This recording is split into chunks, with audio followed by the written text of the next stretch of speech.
건강한 습관이 당신의 몸을 살린다. 이번 편에서는 숙면에 도움이 되는 혈자리에 대해서 알아보겠습니다.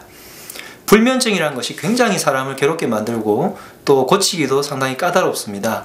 그렇다고 해서 수면제를 먹는다고 해서 실제적으로 깊은 잠이 드는 것은 드문 일이고요. 잘 고쳐지지도 않고요.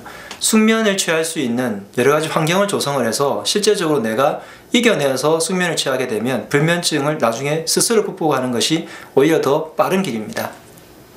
여러 가지 방법이 있는데 빛을 완전히 차단하시고 수면을 하신다든지, 그 다음에 아로마 같은 걸 이용하신다든지, 물론 스트레스가 있다면 스트레스 원인을 빨리 해결하시는 것이 도움이 되겠죠. 그 중에서 숙면을 조금 더 취할 수 있게 만드는 혈자리들이 있는데, 그 부분 중에서 아주 대표적인 혈자리가 예풍이라는 혈자리가 있습니다. 우리 몸의 신경이 이 귀 뒤쪽 부분에서 많이 나오게 되는데요, 척추 부분에서의 자율신경을 조절해주는 혈자리이기도 합니다. 귀 바로 뒤쪽에서 위양돌기라는 뼈가 있고요, 이 뼈 바로 뒤쪽에 움푹 들어간 부분이 예풍이라는 혈자리입니다.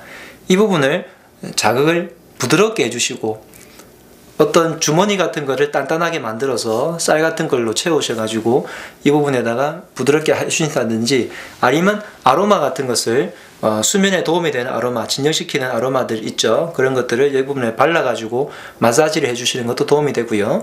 마사지를 이왕에 하는 김에 이 부분 전체에 특히 흉쇄유돌근이라는 이런 근육들을 풀어주는 것도 도움이 됩니다. 그 다음에 우리 몸에서 스트레스를 받으면 여러 군데에서 많은 근육들이 굳게 됩니다. 이런 근육들이 굳었을 때 견정 부분이 많이 딱딱해지고요. 어깨 윗부분 타고 올라가서 뒷목도 딱딱해지고, 그 다음에 날개 축지에도 많이 굳은 다음에 점점 타고 올라와서 태양열, 그리고 쭉 내려와서 교근이라고 부르는 턱관절까지도 영향을 미치게 됩니다.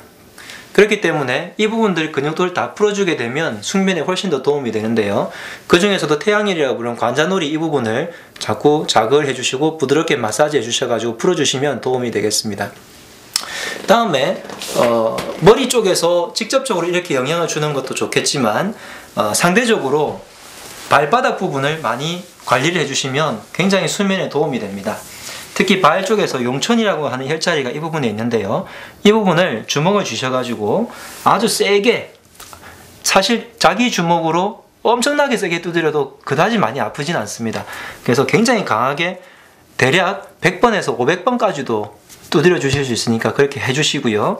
그 다음에 이 부분을 충분히 자극을 주고 족욕 같은 걸 해가지고 따뜻하게 만들어 주셔서 혈액순환을 시켜주시고, 기왕이면 이 부분뿐만 아니라 뒤쪽으로 올라가는 이쪽 라인 전체를 자극을 많이 해주시거나, 혹은 이쪽 부분에다가 어떤 일정한 살짝 두드리거나, 혹은 그 발목 펌프 운동이라고 해서 자극을 주시는 방법들을 이용하시면 되겠습니다. 지금까지 숙면에 도움이 되는 혈자리들을 살펴봤는데요, 여러 가지 방법들이 있겠지만 조금 전에 알려드린 방법, 특히 발바닥을 많이 두드린다든지 족욕을 하신다든지, 그 다음에 머리 쪽에 있는 혈자리를 풀어준다든지 하는 것만으로도 훨씬 더 깊은 수면을 취하실 수 있을 겁니다. 잠 편안하게 주무시고 다음날 활력을 가지시고 생활하시기 바랍니다.